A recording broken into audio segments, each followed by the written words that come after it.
Sir మాకు ఏలియన్‌తో connection అంటే మాకు వెంటనే ఒక పీకే గుర్తొస్తది. అమీర్ ఖాన్ పీకే. हाँ సో కహో నా ప్యార్ కహో నా హమ్ ఏదో ऋतिक रोशन సినిమా कहो ना प्यार कहना प्यार है आइलैंड मूवी कहो ना సార్ प्यार है, yes. Kaho Naa Pyaar is the first movie.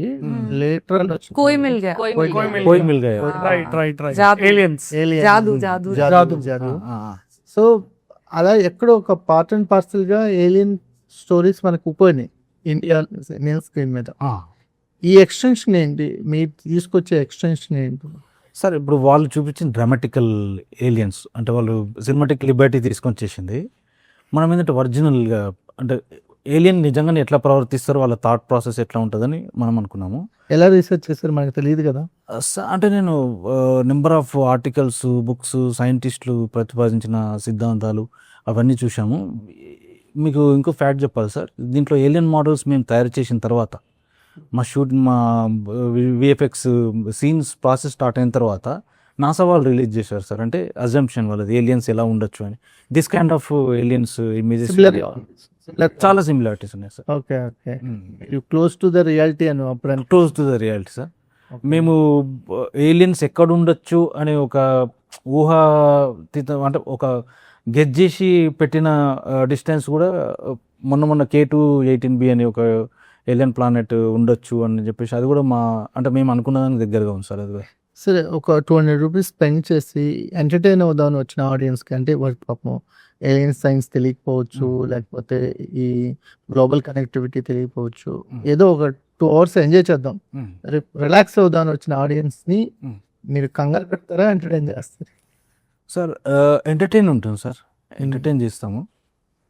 they'll have a better experience. I would rather say they'll have a better experience while అంటే this ఇదేదో బాగా చదువుకున్న వాళ్ళకి అంటే ఇది అర్థం కావాలంటే మినిమం డిగ్రీ ఉండాలని ఏదో డైలాగ్ ఉంటుంది కదా, అలా సార్ అట్లేముండదు సార్, అలా అట్లేముండదు సార్, అట్లేముండదు.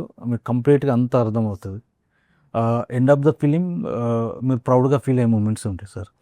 అంటే ఈ జర్నీలో మీరెంత ట్రాన్స్ఫార్మ్ అయ్యారు? అంటే 4 years 5 years ఈ ప్రాజెక్ట్ మీద వర్క్ చేస్తారు కదా, అంటే మాకు ఇట్స్ బిగ్ టైం. మీరు ఏదైనా ఒక చిన్న సోషల్ డ్రామా తీసుకొని వెళ్తే మేబీ ఒక 1 year 1.5 year ఒక అవుట్పుట్ బయటకు వచ్చింది. మీరు ఇలాంటి సబ్జెక్ట్ తీసుకోవటం వల్ల అంటే విఎఫ్ఎక్స్ మీద ఉండే కంప్లైంట్, వన్స్ మన సినిమాలో ఒక విఎఫ్ఎక్స్ వచ్చినాయి అంటే సినిమా రిలీజ్ డేట్ విఎఫ్ఎక్స్ చేతిలోకి వెళ్ళిపోయింది, డైరెక్టర్ కూడా స్టూడెంట్ లాగా చూస్తూ కూర్చోవస్తుందే అంటారు.